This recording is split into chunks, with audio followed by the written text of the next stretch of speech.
Good morning, good afternoon, and good evening to all the delegates who have joined us today from various parts of the world today for the World CIO 200 2022 inaugural edition. On behalf of the Global CIO Forum, I welcome you all to the Europe edition. It is a great pleasure to have all of you here.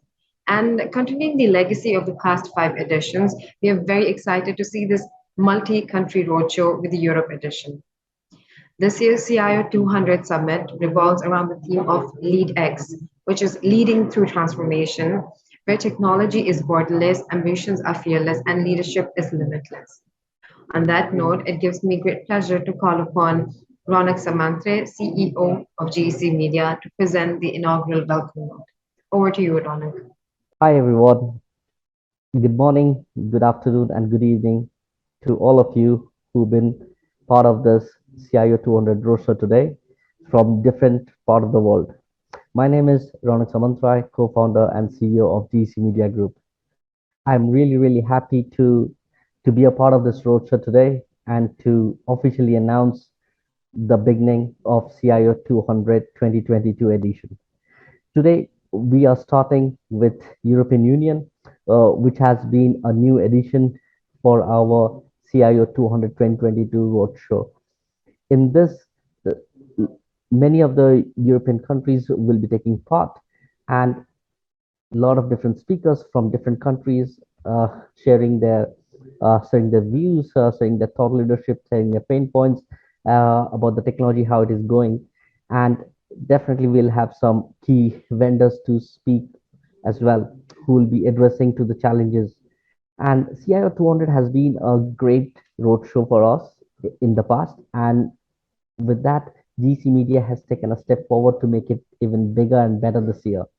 So this year, the exciting part is we are hosting that in 40 plus countries across the globe. And I'm really excited about that. But this year, we have kept it as a mixed bag. So in some region like EU, it is virtual, and there would be some places like Middle East, Africa, and some part of Africa, we are doing virtual as well as physical, and India and Southeast Asia and US. So this year you will get a mixed flavor of physical as well as virtual activities. And CIO 200 Roadshow has been a initiative which was structured and architected by our MD, Mr. Tushar Shah. And with his vision, the event has always grown bigger and bigger with every single year. And this year, it is even more bigger and exciting because we will be hosting the grand finale in Thailand, where we'll take the top 200 CIOs across this roadshow to Thailand over a 3 nights and 4 day event. And in that, there's a lot of new exciting topics, new vendors, new product launch, new solution launch, and there would be a lot of networking and uh, team building activities which will be taking place. But the main essence of the CIO 200 is to recognize the top CIOs who are putting day in, day out the hard work, who are coping with the latest technology, with the fast moving technology changes. And we will be recognizing them, saluting them for their great contribution in their own company and as an industry. GC Media has always been a game changer. Especially this year, we have launched our bots, and so bots is a platform which is purely dedicated for the end user community, which is the CIO community, and we have got so far a great response. So if you have not registered, please do that. And if you have any questions regarding how to register and all that, please pop in your message on the platform and our team will get in touch with you, because if if you're a CIO or an end user, you have to be in that platform. You cannot miss that. And apart from that, GC Media Group has been doing a lot of uh, engagement activities, especially with the CIOs, like our all the end user led events, the reboots, the bots, and now the CI 200. So it has always been an effort to make sure how to engage and keep that proximity to a minimal standpoint with our end user community. And after all, like you guys have been really, really supportive, which has helped us immensely. So thank you so much for that. And we really hope to see your continued support in the coming times. So CI 200 for EU is a very, very important chapter because that's where the most of the vendors, most of the technology that really grows and changes the dynamics of the market. So definitely EU is a key element in our roadmap. And guess what? The top CIOs from this particular leg, which is EU, will be joining us in the grand finale in Thailand. So well in advance, thank you to all the CIOs and many congratulations for winning the CIO 2022 EU leg, and I'm sure a few of you will be joining us. So thank you once again for all your support, and thank you to all the sponsors who've been a part of that. Thank you to all the in-house team who's been putting a lot of time and effort to make this event a grand success. And as we said, a lot more to come in. Apart from EU, we'll be going to Africa, then the Middle East, then the Southeast Asia and US, and then in India. So do tune in and stay in touch. Thank you so very much, and hope to have a great day today. Thank you. Thank you so much, Ronak, for the welcome note. And now I would like to call upon Anushri Dixit, Global Content Head, Global CIO Forum, to share a few words with our attendees. Good morning, good afternoon, and good evening to all the delegates who have joined us from different parts of the world for the first CIO 200 leg of 2022. On behalf of Global CIO Forum, I would like to welcome all of you who have taken your time to join us today. As we have been saying, like the pandemic is a story in the past now. Business and companies worldwide have learned how to sail through the pandemic. Over the last 2 years, we saw many technologies coming up that not only changed the process of the business through its course, but also brought in several model changes in the way a business thought and behaved. So in the 2022 CIO 200, which is a 40-country roadshow that we are doing, we would be talking about several case studies, several best practices that the CIOs and head of ITs of each of these companies have taken. So as the theme of CIO 200 goes, it's LeadX, that is leading through transformation.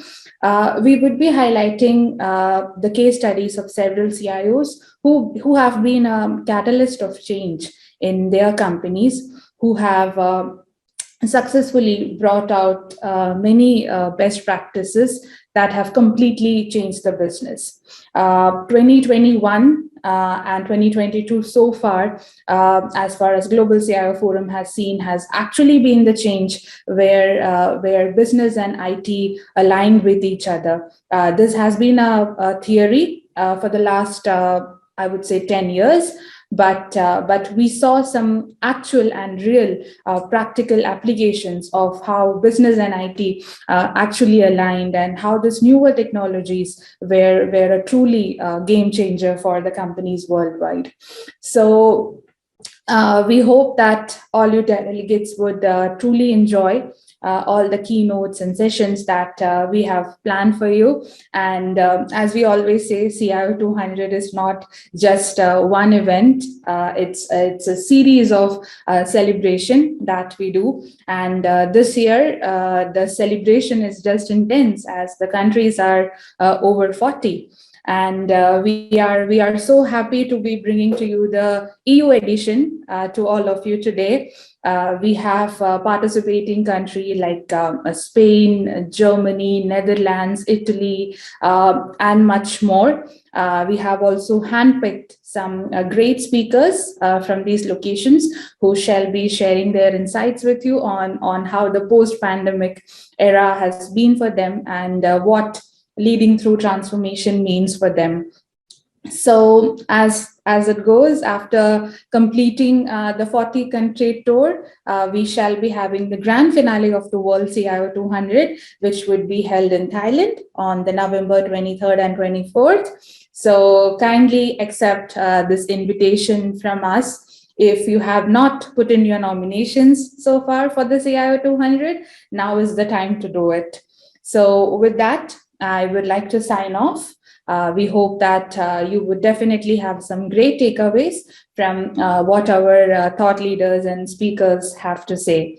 So thank you so much. We wish you all a very good day. Stay safe and have a good day. Thank you.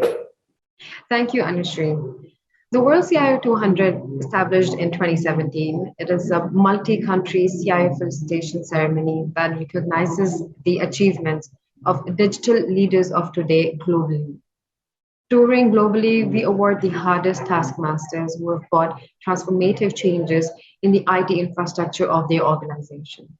This year, starting with the Europe edition, we will be touring 40 plus countries, and upon the completion of the roadshow, the grand finale will be held on 23rd and 24th November in Thailand. So do nominate yourself now to get a chance to attend the grand finale with us. Now, I would like to welcome our opening keynote speaker for today's event, Enrico Maria Cestari, CTO of Jointly Italy. Enrico's mission is to promote a sane tech culture to positively contribute to the society, environment, and the future of humanity. He has worked both in big corporates and startup environments. So he has learned different approaches, mindsets, and ways of doing things. And rooting from this amalgamation of experience, Enrico today will be sharing his thoughts on a CIO story on leading through transformation. Hi everyone, I'm Enrico Cestari, CTO at Jointly, and I'm very glad to take part to the CIO 200 Summit.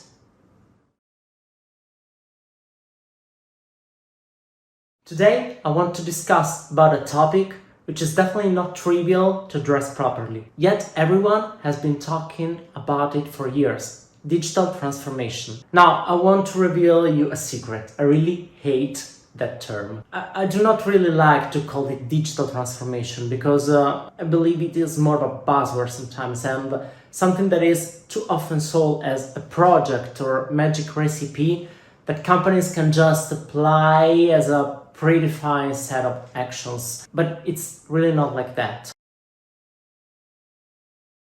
First of all, let's discuss about the terms.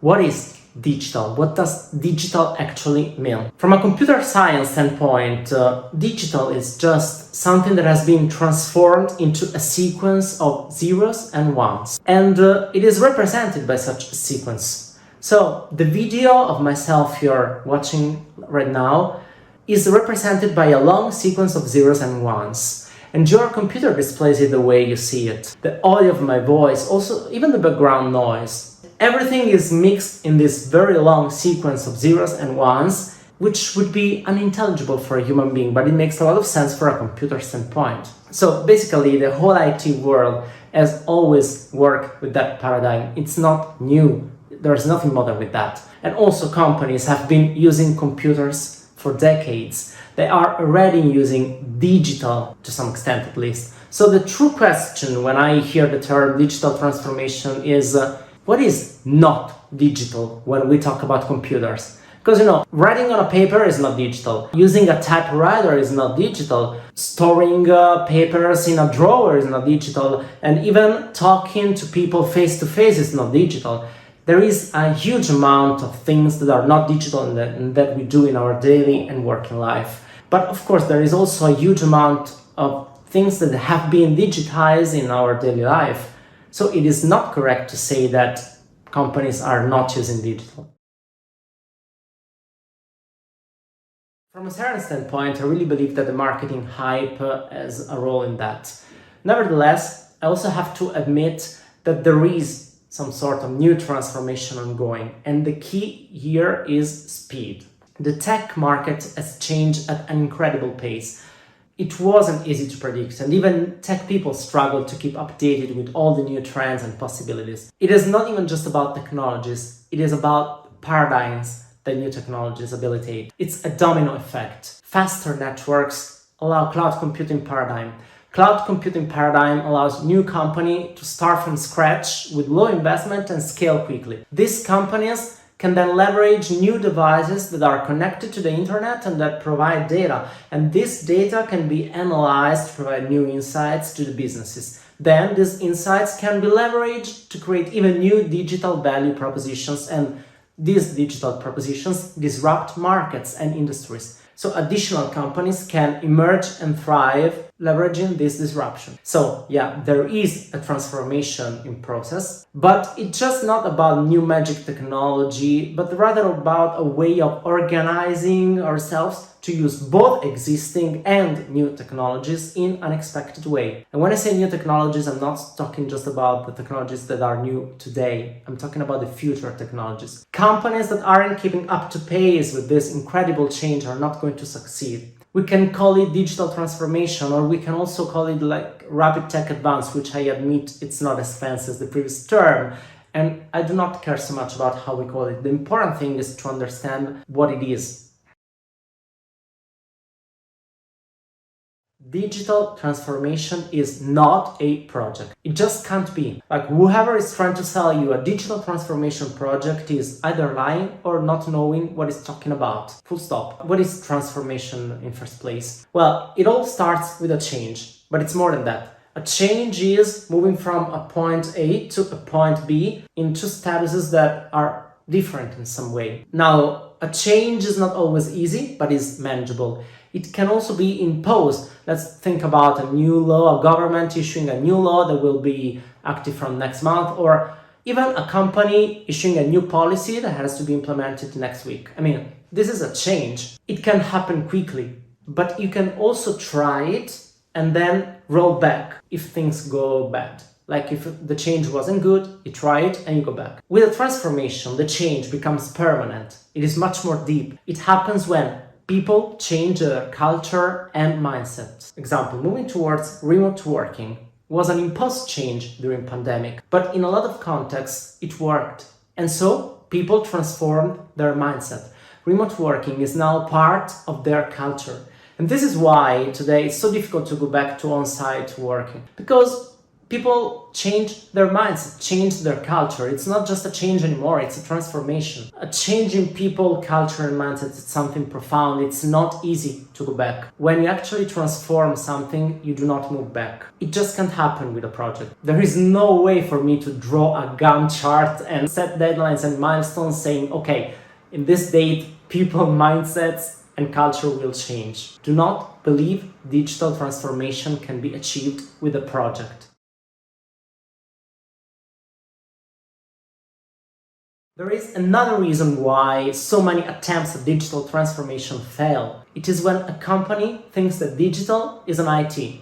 Digital involves IT and tech product, of course, but this is just a piece of the puzzle, because a transformation starts with people.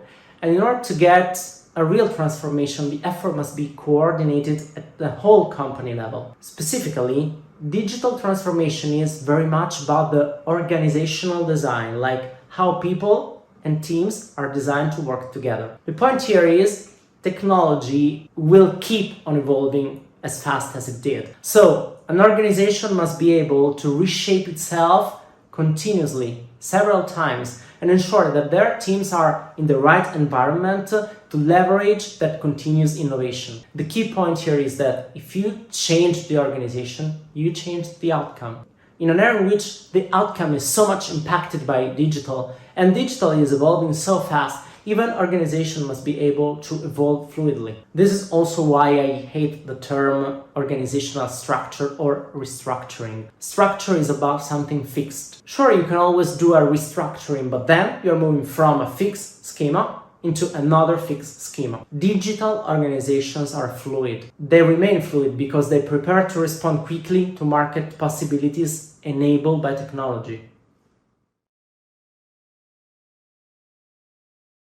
Another key point that I want to stress is that digitizing is not being digital. Digitizing is about automating existing processes, which is great, of course, because you need to have automated processes in order to achieve operational excellence. It is a great first step, but it's a first step. Being digital means that the whole company is ready to use both current and future technologies to build new digital value propositions. We do not really know how the market will be in 10 years. We can try to predict trends, make analysis, observe players, but in the end it's about speculation. The only thing we can know for sure is for every technology that comes, there are new possibilities from a business perspective in terms of value propositions. If we just rely on long-term plans and believe that we can schedule everything in advance and plan everything, then we are condemned to fail. Every sector, every industry will be impacted by new technologies. It has been like that in the past and it will be like that in the future. The biggest risk is for those industries that believe to be in a bubble, like they cannot be impacted by technology at all. We do not need digital. That's a wrong assumption and they will pay for that. As soon as a new player comes out in that specific sector or industry and find a new way of using technology in that specific context. There is another reason why digital transformation projects have no sense. So I often heard about a business stakeholder or a sponsor asking for a digital transformation project, thinking about that IT will lead the transformation then if we give them the right path to follow. Now, I already mentioned that it doesn't work with a project, and I also mentioned that it doesn't work with only IT doing that. But there is an even greater fallacy in this kind of reasoning. There is no business and IT. There is no business versus IT. There is no us and them. The IT is the business. All the departments are business. So the distinction between the business and the IT is old. Traditionally, there was some sort of top-down approach in which there was a business strategy and then turned into operational activities through analysis and frameworks. And then there came the IT strategy, which basically answered the question, how can I support a business strategy? Now, this top-down approach doesn't work properly in a digital native environment. It worked in the past, and sometimes it didn't even work in the past. Businesses were more static. Pace of change wasn't so fast.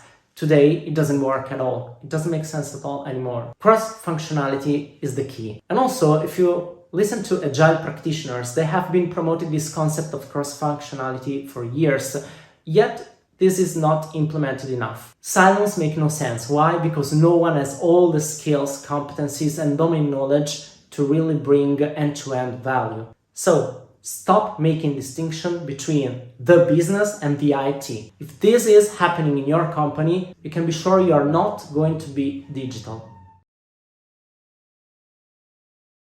One thing I noticed with a mixture of irony and concern is that tech companies invest a lot of money in hiring the best talents in their tech and product departments, which is great, of course, they need them. But then they fail in moving technology outside of the tech department. So it is a little bit counterintuitive if you think about that. You have incredibly skilled developers, data scientists applying the most recent development paradigms, but then you discover that people in other departments do not know how to properly use Zoom or Slack. And let me be absolutely clear, it's not their fault. Technology is becoming more user-friendly, of course, but there is still a long way to go before it is really intuitive for everyone. Plus, even commonly used tools like Zoom that we all take for granted, they always have new features. They are not always trivial to use for people who are not in that vertical. I mean, even technicians have no time to keep up to date with all the new features that are released monthly for all the tools. I strongly believe that there is a new responsibility for the IT departments. No more reactive support mode,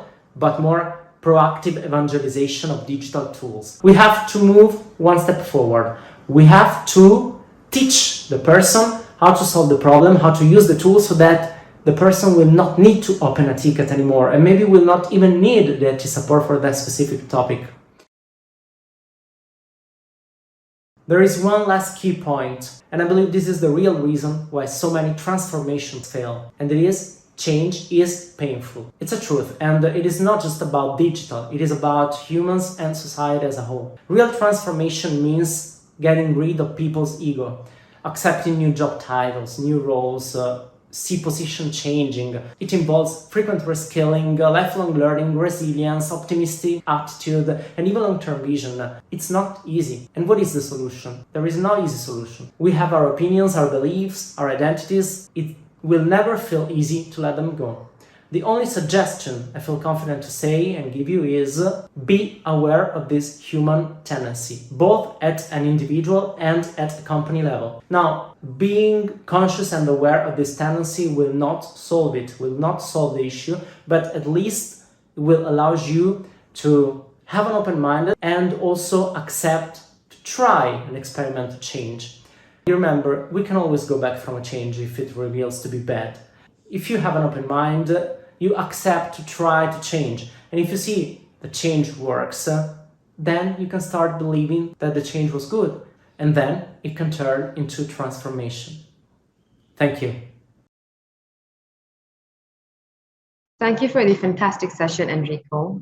It brings me great pleasure to introduce our next speaker, Daniel Martinez, Head of IT Cash Germany and Asia, Prosegur, Germany.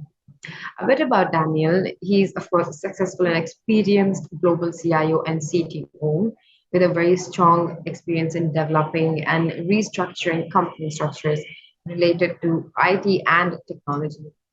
Over the past 20 years, Daniel have led many successful international projects in security, cash, logistics, mobility, and development and deployment.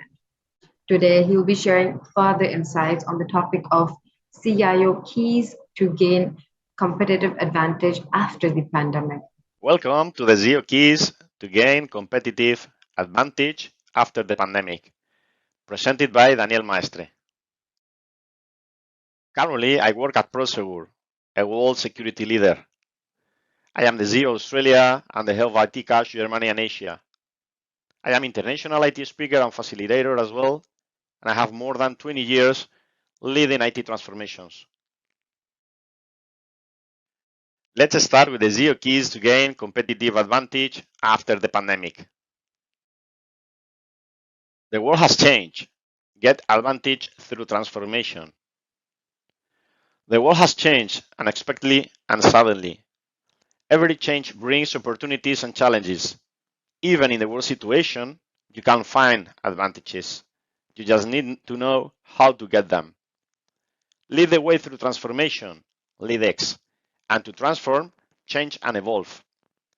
The first battle to win is in the mind and heart, to overcome fear, to see beyond the false comfort zone, to dare to take a step forward, to the unknown world, to learn, to understand, to try to fail, to try to win.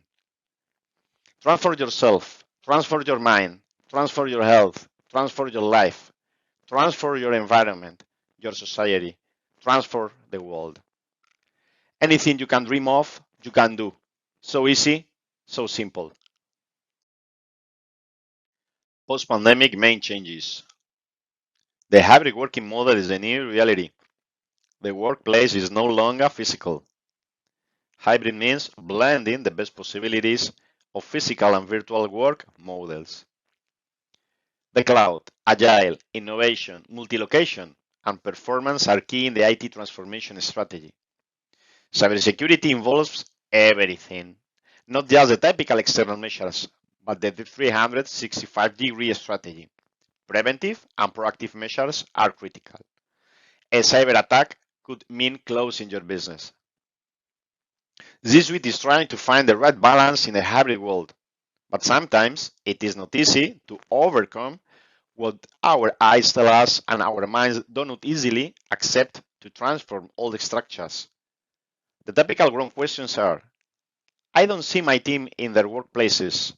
Where are they? Are they really working? How much time are they working?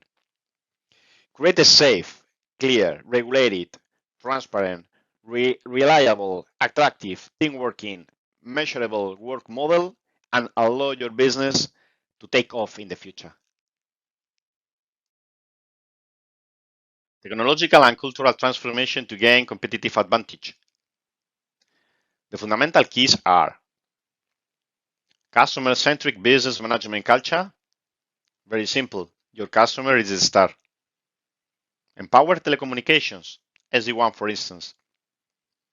Deployment of 100% online or a hybrid working model. Search best talent and professional worldwide, not just locally. Find your dream team in the world. General usage of Agile. This powerful framework is one of the keys to our digital transformation. Agile will enable you to transfer your whole company. Enable, facilitate, and structure communication within the company, horizontal, vertical, and abroad, customers, suppliers, government entities, for instance. Promote the use of social network responsibly and in line with the company's strategy. Massive cloud migration projects. Establishing key partnership and outsourcing with the most important IT suppliers. Manage based in OKR, objective and key results, and return of investment. Focus in generate value and benefiting is critical. Strengthening of DRP, BCP, so disaster recovery plan, business continuity plan. Critical is very important. Increasing and empowering cybersecurity 365 governance. Standardize, simplify, automate, and centralize operation and processes. Less cost is simple and better global management. Automate and optimize the monitoring and control our activities and enable business comparison in all areas in which we operate. Transfer employee engagement and business alignment. We need to create a greenfield workspace which can not only retain but attract the best talent in the world. Agile and home working models will help us in this critical goal. The work model must be very simple, structured, and powerful. Scrum, Kanban frameworks will allow us to transfer the mind and processes of the entire company. Self-management in a work team and accountability are essential to provide flexibility and performance. The right combination of applications will give us the fundamental tools to lead the daily work. Excellent communication, short daily team preparation meetings, for instance, clear and concise, will create powerful information workflows. We need to take care of the team on the daily basis to make sure that they can detect any kind of problem, disconnection, and happiness that leads to poor performance and motivation. The product owners, the KPIs, and adequate measure of the speed of the work will give us the framework of adequate alignment with our business. The customer-centric culture will give us the best approach to develop our processes so that whatever we do it for the benefit of our customers. Agile frameworks. The goal of the Agile frameworks is to increase the value added in all the teams by generating focus on the right priorities based on business needs, improved transparency and communication, information to detect improvements opportunities, early feedback from customer and end user, resulting in fast added value, predictability in delivery dates, allowing better planning, fast and inexpensive error making. We have different Agile frameworks depending on our needs. We can use Scrum, Kanban, SAFe, XP. World CIO 200 Summit. Why did it matter? Meet the community of more than 30,000 like-minded, fearless innovators and change makers. Join the largest global gathering of CIOs. Revisit your digital transformation strategy and rewrite digital mandates in the must-attend World CIO 200 Summit 2022. Experience a technology summit like no other. Away from the day-to-day routines, delegates stand an opportunity to focus on key insights shared by world-class speakers, analysts, and thought leaders, helping you drive your business forward. It's much more than just a conference. It is a year-round hive or activity across the globe, dedicated to keeping its finger on the pulse of the sector and communication within the industry alive. The conversation never stops, celebrating success of local CIOs for their contribution and designed to inform the content on the main event. Thank you very much and transfer the world with your ideas. Thank you for the great insights, Daniel. With that, I would like to hand over the stage to Dr. Thiago Felipe, our moderator for the IGO AI Power Panel on how artificial intelligence will change the world. Thanks so much, my dear friends. Welcome you all. We are all here gathering with the following theme of Lead X in the World CEO 200 Summit of 2022. Welcome you all. We all have here the European edition virtually meeting on this August 11. I'm your host, Dr. Thiago Felipe Avanci. I'm so very happy to be here around with you, my dear friends. And this is the IGO AI panel, power panel, with the main topic, how artificial intelligence will change the world. My dear friends, we have here on this session some of our fantastic guests, fantastic researchers around the world. We have here Dr. Jamal Barish Mohammed. He is a professor and member of La Maison de l'Intelligence Artificielle, and also connected with Mohammed First University. We have also here Dr. Manal Jalou. She's a dear friend, and she's also a founder of AI Lab. She's a certified instructor of university and ambassador of NVIDIA. She's a lecturer in the American University of Beirut. We have here also Dr. Enrico Panay. He's an AI assistant, founder of Be Ethical.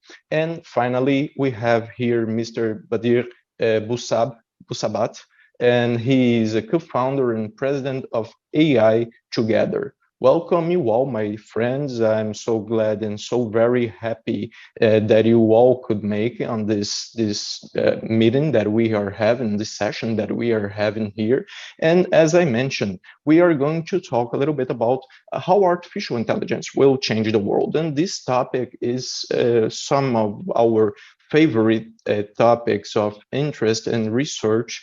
We have a book launched on a couple of weeks ago about some of these themes on this topic, and I'd like to hear very much everyone's opinion on this particular topic and this particular subject.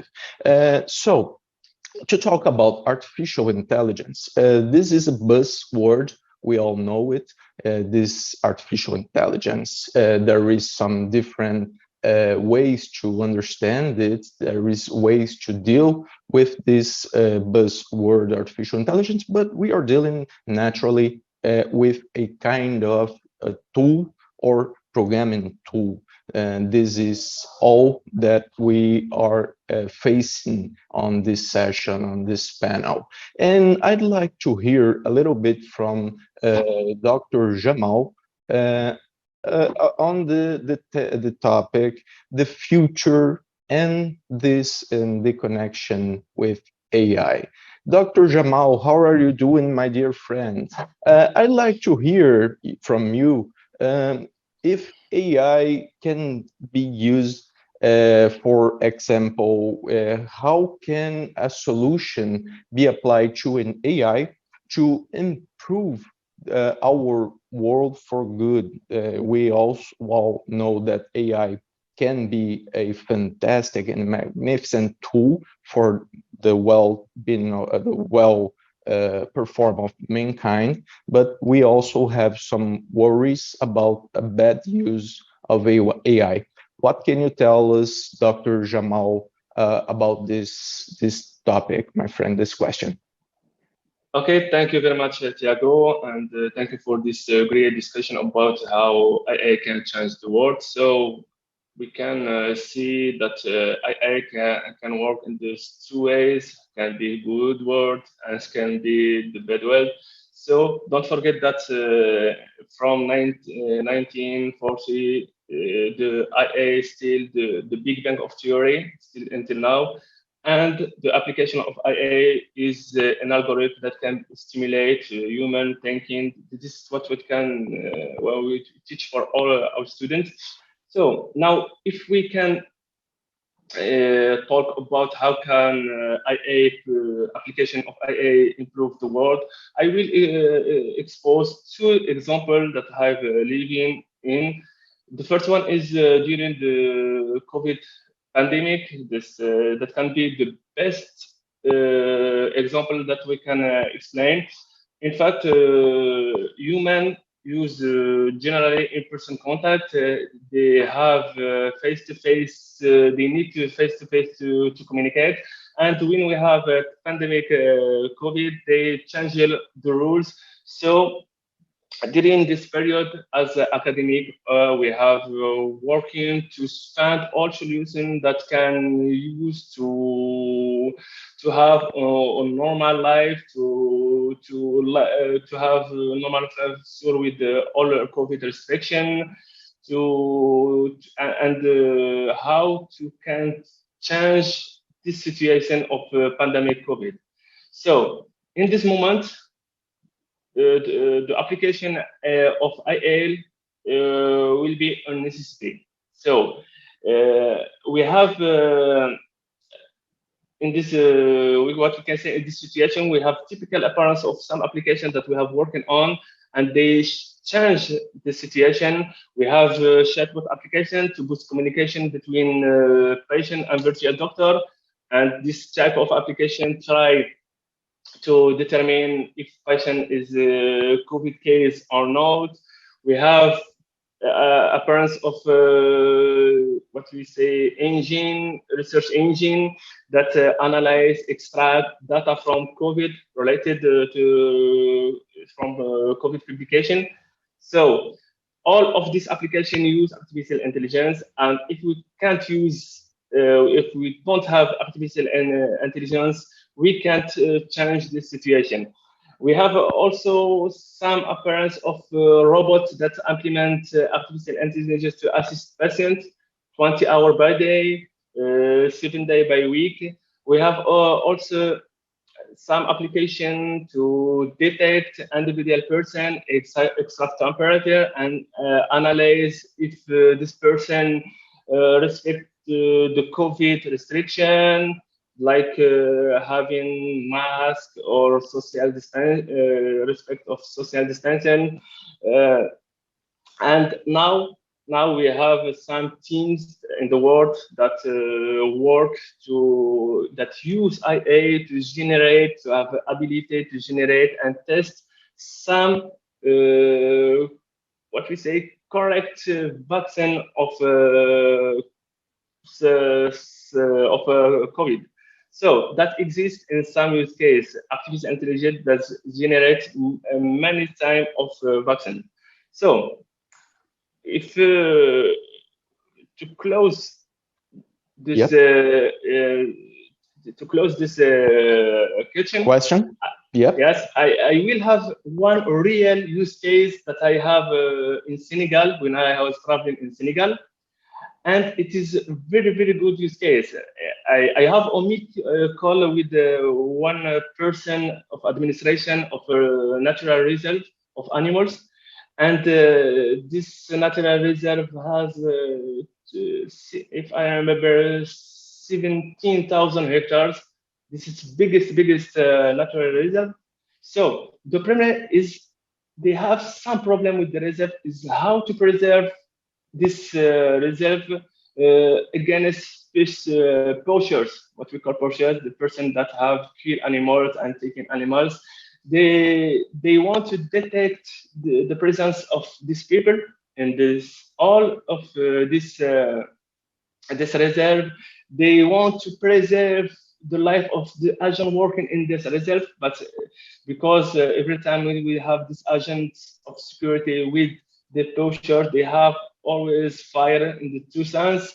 They want to identify the type of animals, the number of these animals. So for my side, the response, it is very, very clear. If we don't use artificial intelligence, we can have any solution for your case. So yes, to preserve Let me interrupt here, my friend, Dr. Jamal, and I'm completely agreeing with you here. I guess artificial intelligence can be indeed used for COVID, and COVID reveal at some point some nice usage of artificial intelligence and to improve and guarantee the preservation of species, as you already mentioned. And to keep it short, my friend, just one minute, so we can all hear from our another guests.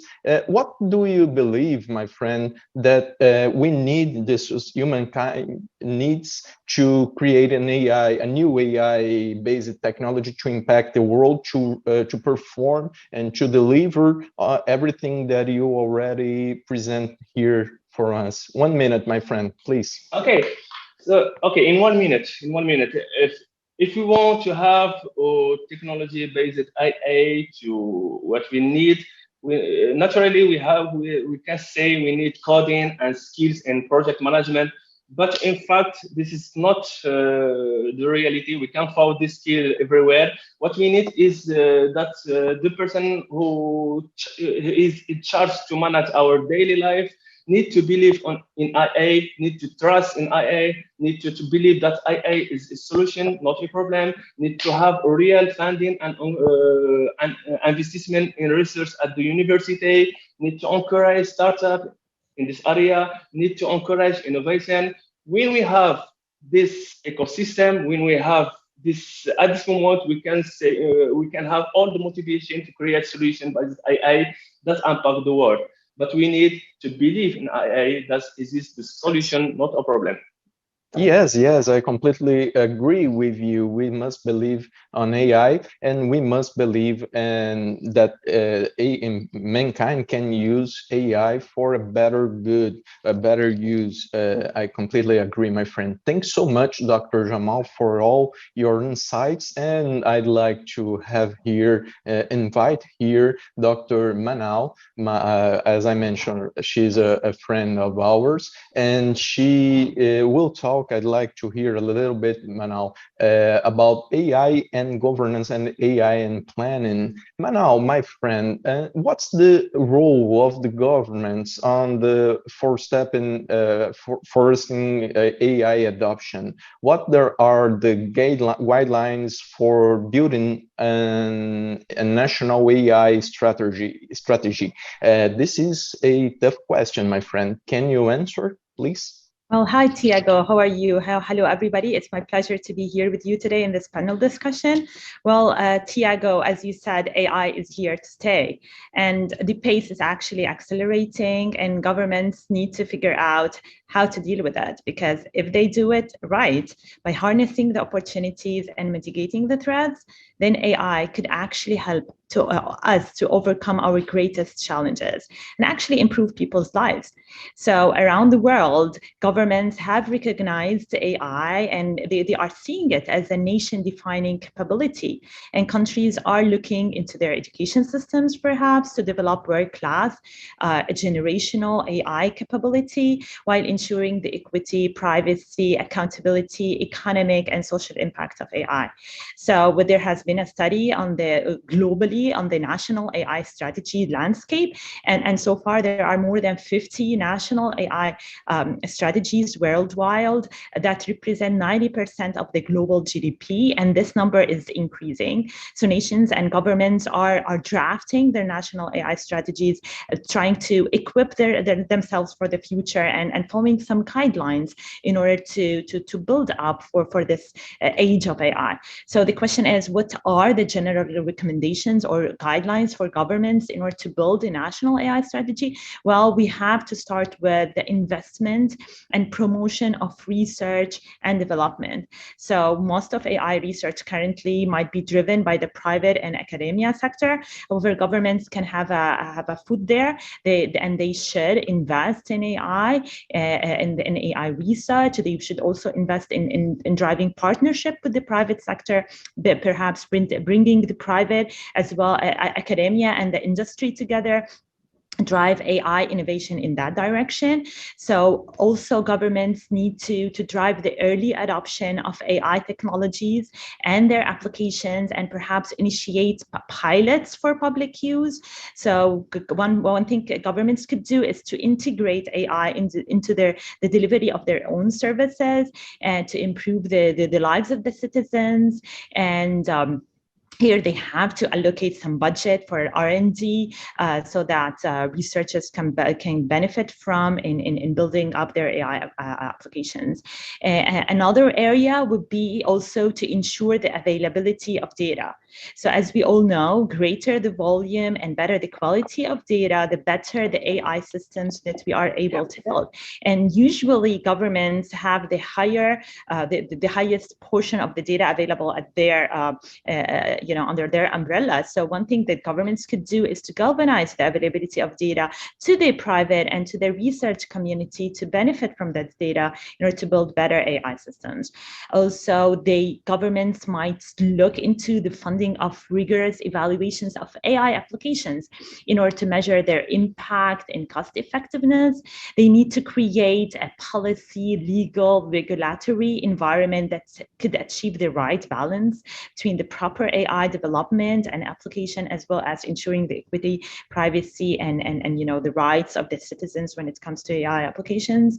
And finally, governments need to look at ensuring the education and training for the jobs of the future. So they need to heavily invest in the upskilling and reskilling of people. Yes.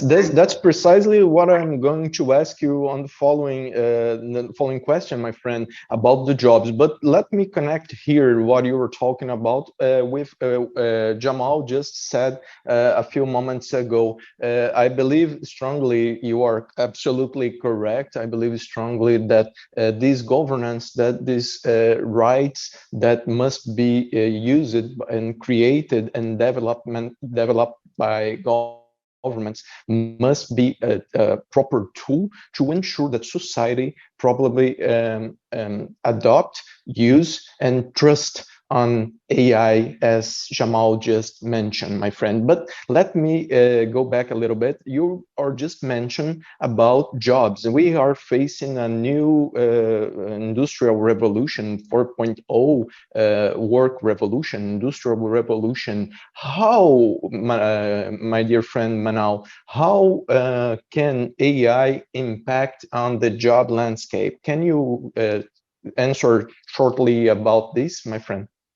Well, what you said is right, Tiago. Actually, digital technology powered by AI is totally transforming how and where work gets done, and even how many people are required to get to do it. So there is a huge shift in the skills needed to be successful in this new technology-enabled roles. As a matter of fact, according to a report by the World Economic Forum on the future of work, it is estimated that by the year 2025, more than 85 million jobs will be displaced. This is a very sad thing to hear. And some of the jobs that will kind of vanish would be perhaps data entry clerks, executive administrative secretaries, even accountants and auditors will no longer be needed. Assembly and factory workers as well might be unfortunately be replaced by machines and robots. Even customer service workers might be replaced by AI-powered chatbots. However, even if we see this huge displacement of jobs, however, this disruption of jobs is actually counterbalanced, fortunately, by the creation of jobs in new fields, which are regarded as the jobs of tomorrow. Across the 15 countries and 26 economies that were covered by the report, it was estimated that over 97 million new jobs will be created. And these new jobs will emerge. They are better adapted to the new division of labor between human, machine, and algorithms. And these roles that are growing in demand include data scientists, data analysts, AI and machine learning specialists, robotic engineers, software and application developers, and digital transformation specialists. Therefore, the general guidelines for us to follow is that for us to survive And to be able to strive in this new era, it is vital to upskill and reskill and to build a future-ready workforce for this new age of AI.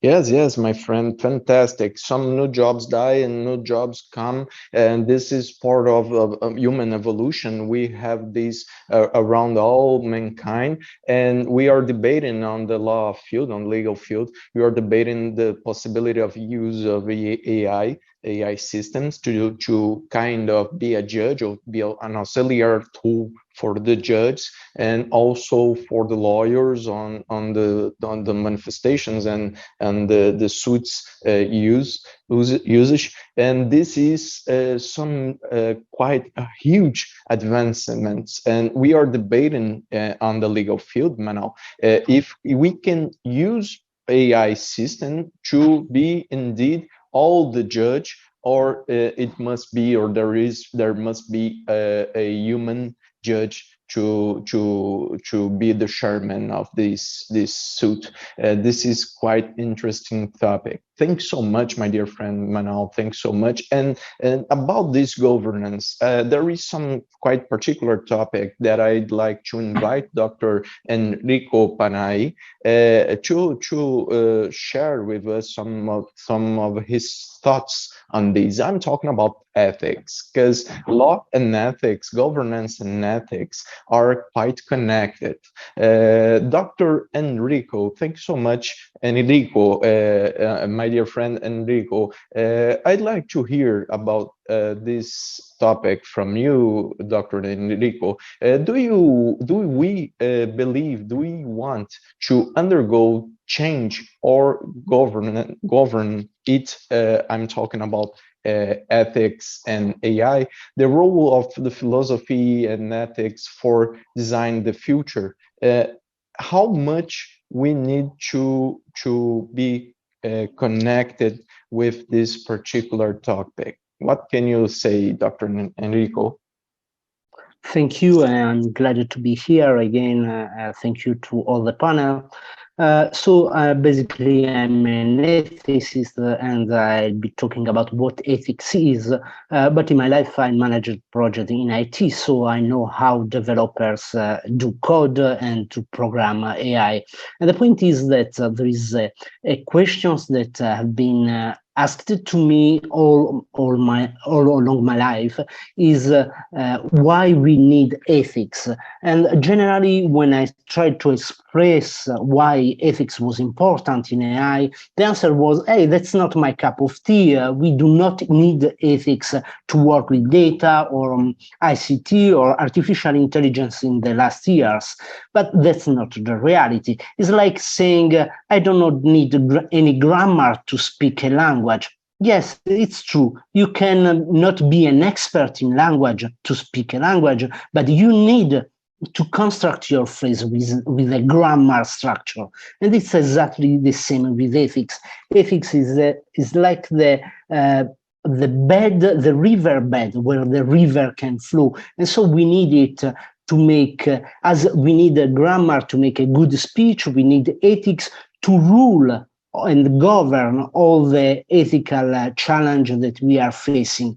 In the other way around, we are just submissing to the ethical choices that we are anyway applying, because in any kind of choice we do, we have an ethical approach. And that's a real problem that you are facing today. Ethics and the philosophy in general are the good way to understand and to design the future. When we are talking about the revolution 4.0 or the new job that we are having in the future, we are forgetting that there is a very important job that human will always have, is making sense in difficult problem. In the past, we thought that we could lost a driver for camion and trucks. In reality, the need for drivers augmented the last years, because there is no artificial intelligence can do all the path of a truck. You need to just to have a driver that understand how to behave according to the context is facing. So everybody of us is using ethics. The problem is that we need more ethics classes in schools, from elementary school to engineering university, because we need to have the same language to help people to take the right decision at the right moment, and not just to pay the error of the bad decision. I see, my friend, I see. I'm just going to ask you about this on this very moment. I'd like to hear a little bit, what about, do we need more ethics? But just to get this question, my friend, I'd like also to hear, I see Dr. Jamal and also Dr. Manal mention the importance of having a connection, an approach of AI and the general society. Do you believe, my friend, that this connection can difficult the development of AI? And how does this particular ethics field can ensure to improve the development of artificial intelligence? In short, now I'd like to hear you. Do you believe, my friend, that we need more ethics as a guideline for AI, or do you believe we have ethics enough on the general documents on produced about the artificial intelligence and legal documents and research, etc.? As an ethicist, what do you believe, my friend? I believe that we do not need more ethics, we need better ethics. There are a lot of meetings we are doing in the standardization bodies in Europe, where the discussion is why you want to bring ethics in the topic. You do not have to judge if something is good or bad. But that's not the work of an ethicist. As an ethicist, I never say what is good or bad. This is an axiological analysis that you do at the end with a context. In reality, ethics is much more larger than we imagine. Everything we do is ethical and has got a moral charge. The point is that the majority of action we are doing every day, they are neutral. And only some action are bad and some action are good. But in reality, the good job of an ethicist is to maintain the moral situation in a neutral area. It's a kind of inertia of moral. We need not to think about ethics. In this way, we are doing a good ethics. If we are not stressed about an possible error, if we are sure that we are not going to do bad, or anyway, if we are sure that we have put in place all the mechanisms to mitigate any ethical risks, then we are doing a good job as ethicists. So the point is not to have more moral or more people or more ethics or more people saying what is good or what is bad, because I'm not God. I cannot say what is good or what is bad. I can only understand the context and try to better solution in a better context and in a very limited space of time. So this is what we should do together. And I think that everybody, even not ethicists, can help the process to have a better world. The point is to give to everybody the good language to be able to talk about ethics and to exchange and to make and design a better future, using ethics as a language for designing the future of artificial intelligence. I see, my friend. Perfect. I totally agree with you. We have a common friend, Dr. Emmanuel Goufi, and he's a defender of the role of ethics in each society and in a multicultural aspect of it. I totally agree. I do believe that a better ethics, it's better than more ethics.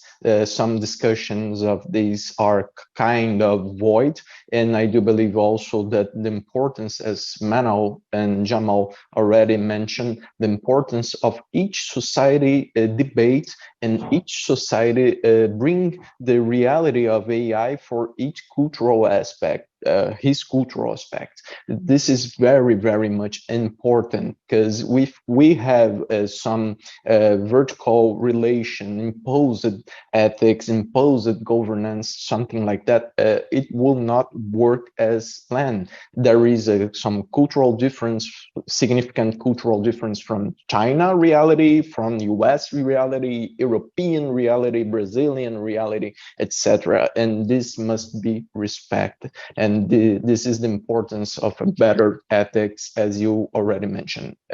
Thank you, my dear friend, Dr. Enrico.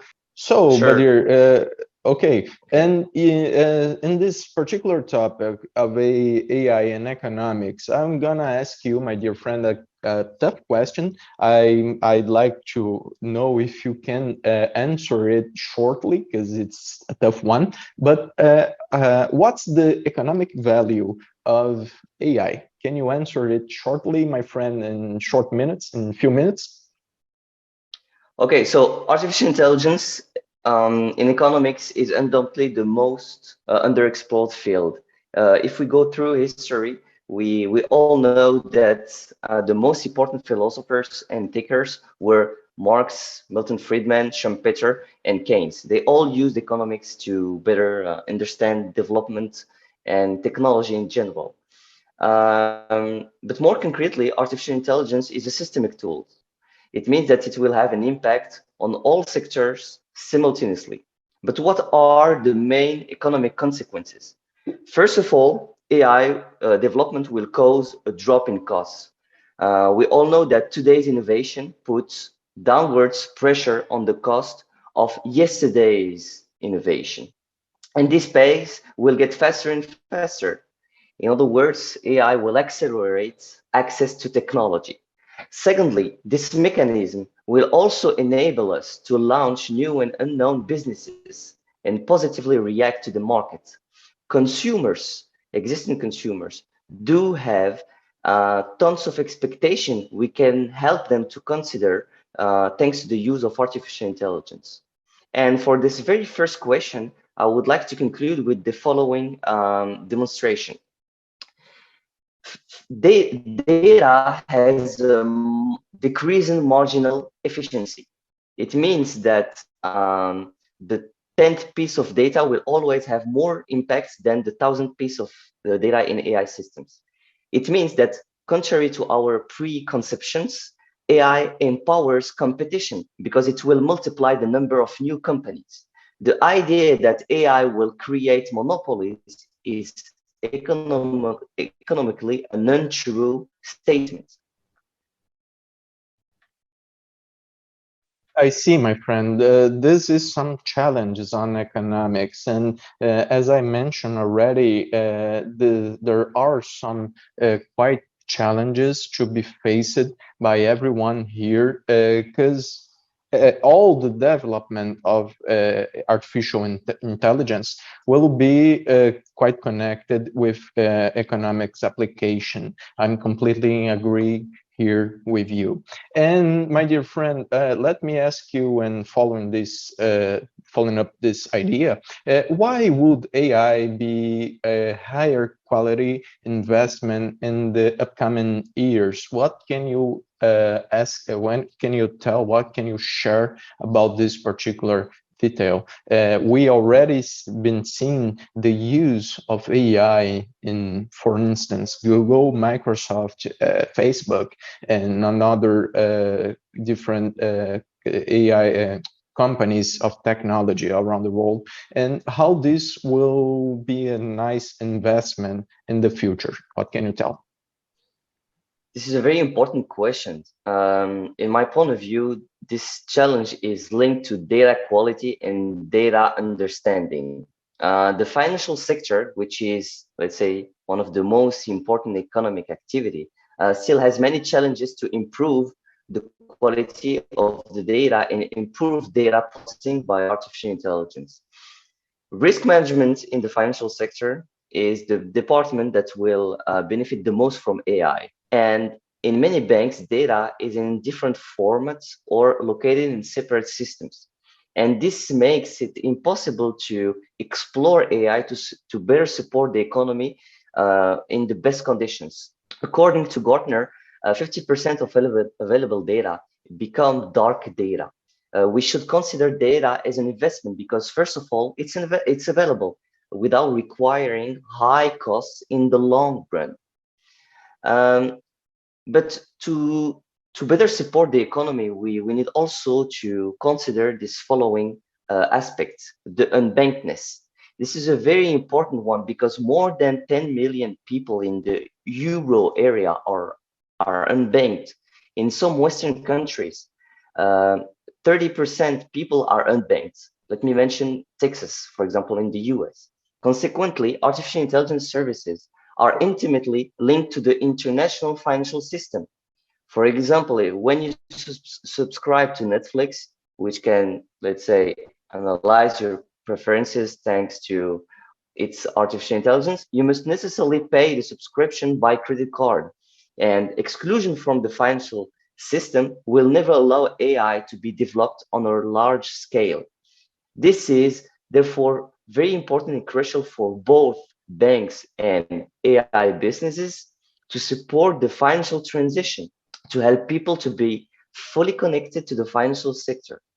Even the new Web3, let's say, projects requires bank people. And this is a very crucial element to consider in AI development in general. I see. I totally agree. In this, my friend, I guess we can take from here and to have a general conclusion. Perhaps the general audience doesn't realize that when we are talking about AI, we are talking about our current reality. You just mentioned Netflix.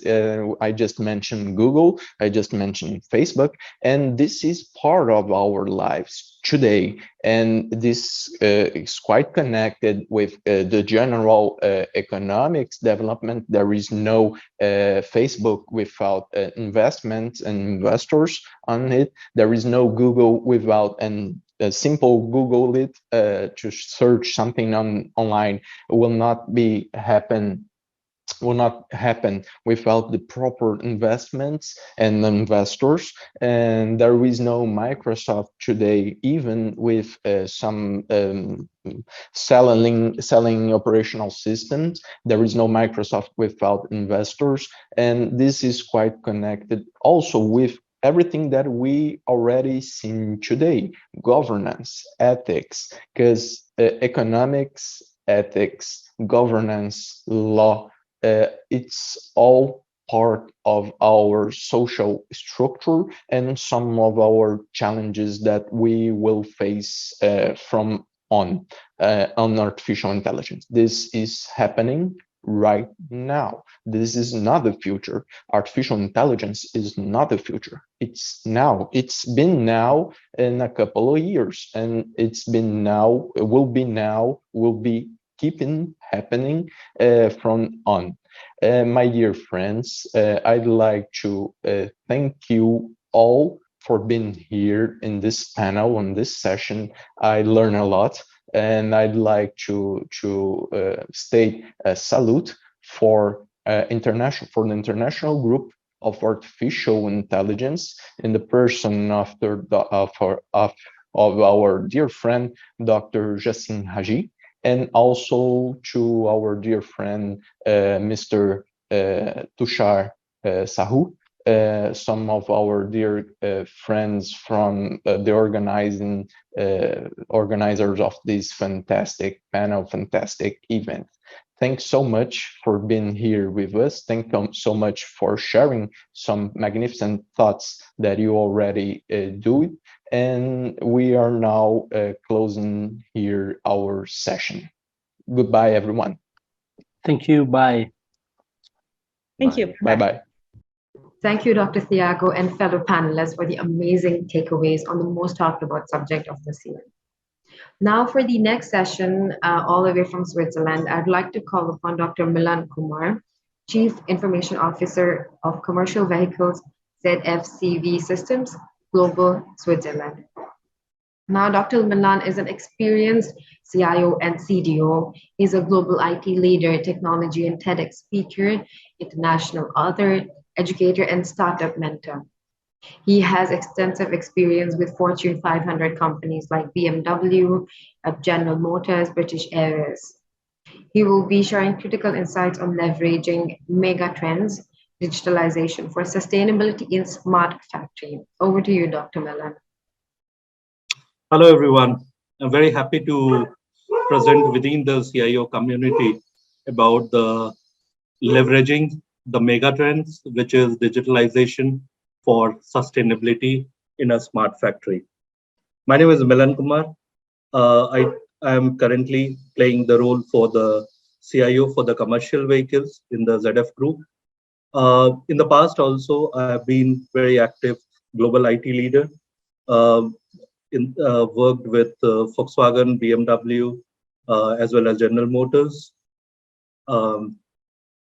So today's topic is a latest topic here. What I want to share is how within the group we are leveraging the technology for the sustainability.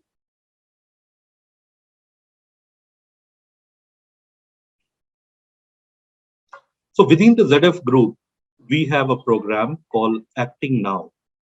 And just to give a little perspective about ZF group, as many of the CIOs, they are not aware about ZF. So ZF is a Fortune 500 company. It's top 5 automotive component manufacturer. And revenue-wise, this is more than 40 billion. We have 160,000 people working and supporting the group initiative. We have a manufacturing footprint of more than 250 plants globally, as well as we have more than 40 locations where we are present. So sustainability, as you know, is one of the key, not only for the world, but also within the automotive industry. If you see the overall technological mobility trend, which is interlinked with sustainability, whether we talked about the electrification, we talk about the shared mobility, we talk about autonomous vehicle or connectivity, everything is bringing a radical change in the automotive industry. These changes are in terms of mobility behavior, diffusion in the advanced technology, new competition and the cooperation, shifting markets as well as the revenue pool, and the digitalization of products as well as the processes within the organization. Just so that we all are into a same page, I would like to re-emphasize on meaning, what is the meaning of the scope 1, 2, 3. So scope 1, as you know, is a direct emission, which happens from the company facilities, company vehicles. Scope 2 is an indirect emission, which we consume, say for example, electricity, heating, cooling. And there are scope 3 upstream as well as the downstream activities, which is all about purchasing the goods and services, transportation and distribution, end of life treatment. So this is what is scope 1, 2, 3 within the reporting standards. The ZF's ambition towards the climate strategy is climate neutrality across all the emission categories by 2040. What we would like to achieve is minus 80% our own CO2 emission, that is within the scope 1 and 2, across all the plants worldwide, which is 80% compared to 2019, which we take as a baseline for all our calculation. We talk about minus 40% reduction, which is the CO2 emission from supply chain and the scope 3 upstream and the product use scope 3 downstream by 40% sales compared to 2019. a program called Acting Now.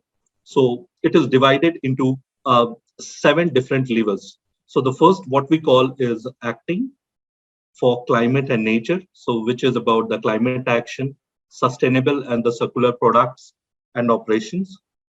Acting for all the people, like employee development and diversity, keeping people safe, supply chain and responsibility.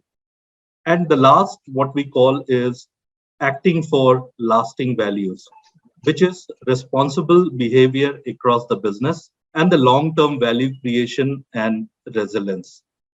This is all built up in and around the Sustainable Development Goal of United Nations.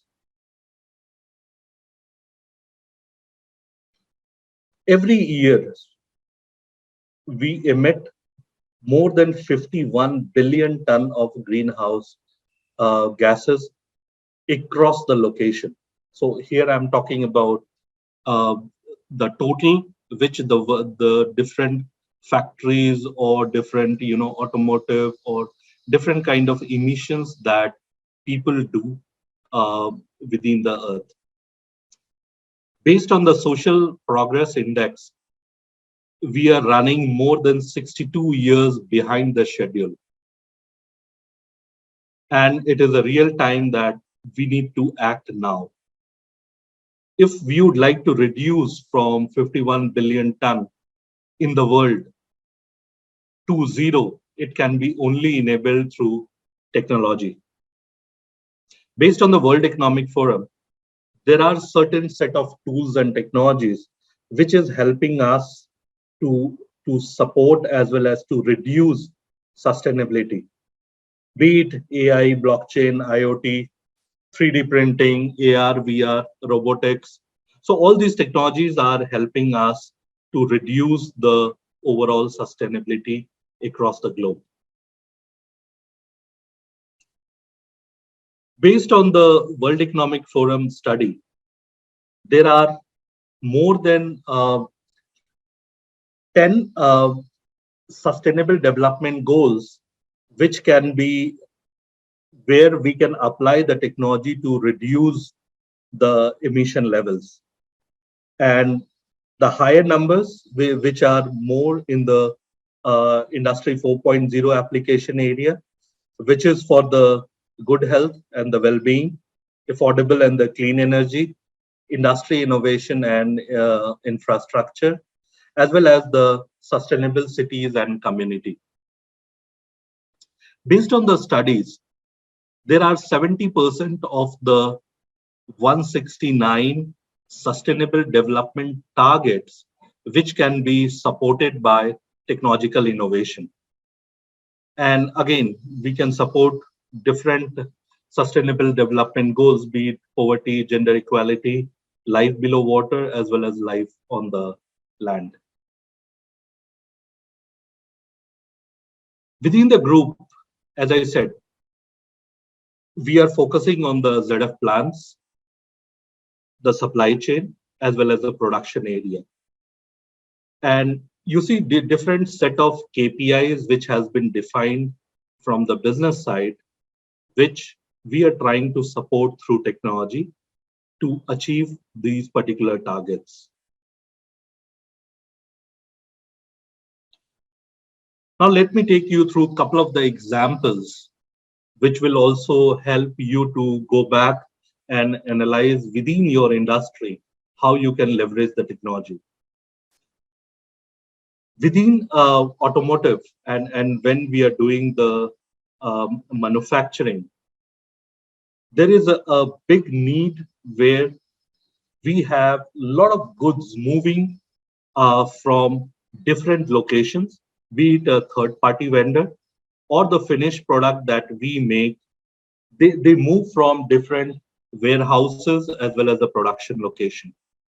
And there are multiple transporters which are being used to ship or move the goods.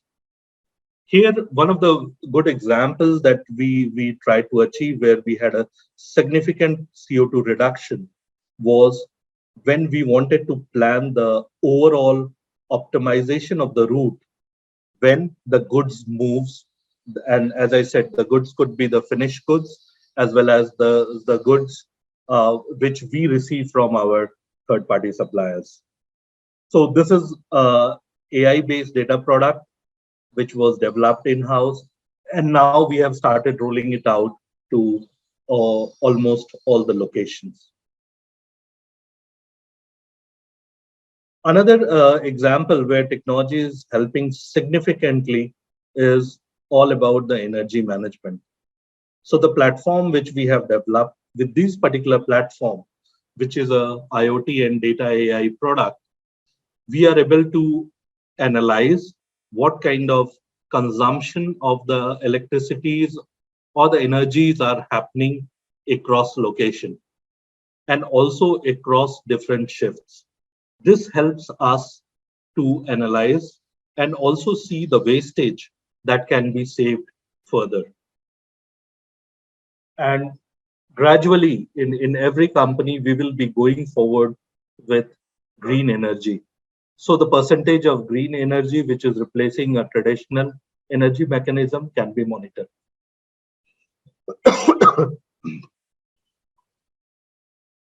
Another key learning that we have when we were running the sustainability program is all about the change management.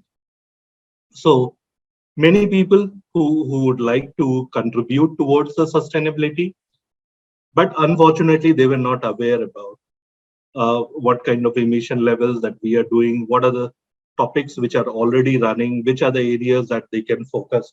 So we developed a chatbot called Terra. And this is again a AI and NLP enabled chatbot, which helps us to provide most of the information which the employees are looking for. As you know, like in every factories or company, data as well as the end-to-end tracing of the data is becoming more and more crucial. In many countries now, there is also the laws which are getting implemented, which will be about how to do the traceability of end-to-end product that every manufacturing companies are currently producing. So this is a product that we have also implemented, which helps us about analyzing the data movement and the data usage across the value chain within the company. Another very good example that I would like to share is all about the occupational safety analytics. So this is the algorithm which was developed, which analyze continuous stream of the videos, which is happening and which is collecting the data across the location. The best part was with these particular analytics, we were able to find where exactly most of the time the oil seepages or probably which are the hazardous area when the AGVs are moving so that we can remove those barriers and make those location free to avoid different kind of safety hazards which can happen to the employees on the shop floor. This is another very good example that I would like to showcase is as ZF, we are into autonomous shuttle. And there is often a need that we need to make a demo of the product to different customers or even internally, because we would like to introduce more clean mobility within the factories. So this whole thing which was developed and it's on a augmented reality where we demonstrate the product in a best possible way. This also reduces frequent travels, which was in the past only to look the product. This already gives you a very good feeling about the product and also helping us to reduce unnecessary travel and also helping us in a positive side to increase the visibility of the product in the market.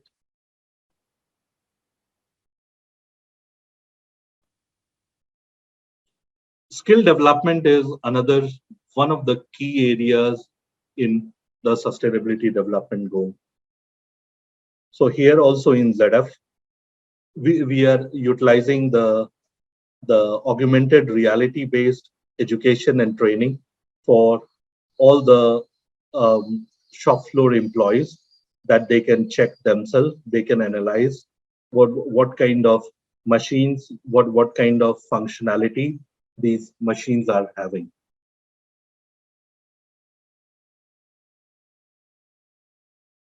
As you know, within automotive, we produce hundreds of variants of the product, and every product has a speciality when we try to make it or assemble or manufacture it. The solution which we have implemented, which is also helping us to reduce the quality as well as the waste within the manufacturing, is pick by light solution. So with this solution, it is also helping us to move in a very organized way, where all the parts can be assembled with reduction of the quality failures.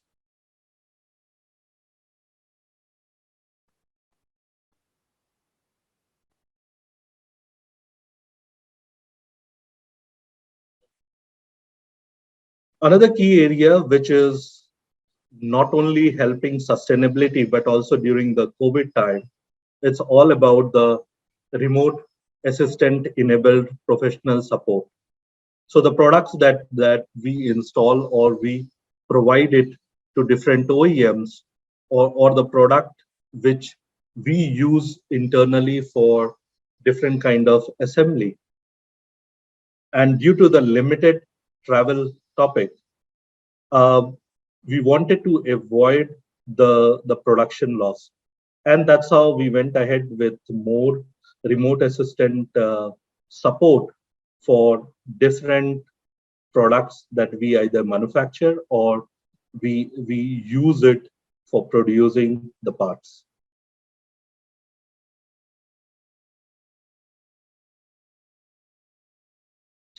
Another key area for the employee safety is the high voltage training.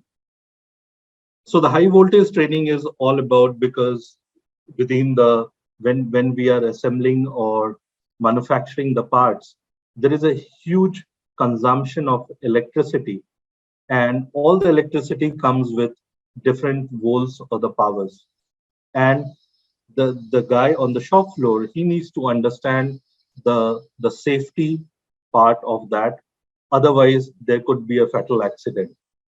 So just to avoid that, all the virtual reality based qualification that we have developed and which has been used within the factories.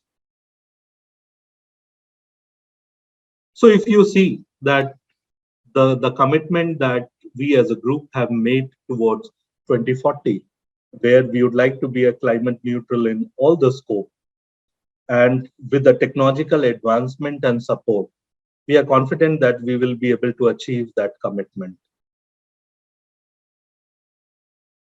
So thanks a lot. And I hope I'm able to inspire many of you to think in the direction where we can combine two mega trends of digitalization as well as the sustainability. On this particular topic, I am quite active also on the LinkedIn. So please feel free to get connected. I often share different articles about these articles. Thanks a lot, and I wish all the best and the success for this particular event. Thanks a lot. Thank you, Dr. Miller, for the amazing session. All right, ladies and gentlemen, with that, we'll move ahead to the awards distribution. So the CIO 200 awards are divided into 4 categories. The Legend category is a Lifetime Achievement Award. The second is the Leader CIO. It goes to the CIO who has an experience of 15 to 20 years and unparalleled technological experience. The Master CIO is given to a CIO who has an experience of 10 to 15 years in multiple domain expertise. The Next Generation CIO experience ranges from 5 to 10 years, they have undertaken mammoth project in less span of time. Following are the winners of the CIO 200 Europe Edition 2022.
Congratulations to all the winners. With that, we come to an end of the wonderful inauguration event of the World CIO 200 Summit today.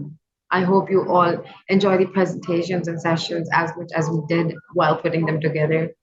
And before signing off, I would like to thank all our speakers, panelists, and moderators for the amazing insights of the ongoing trends in the IT industry.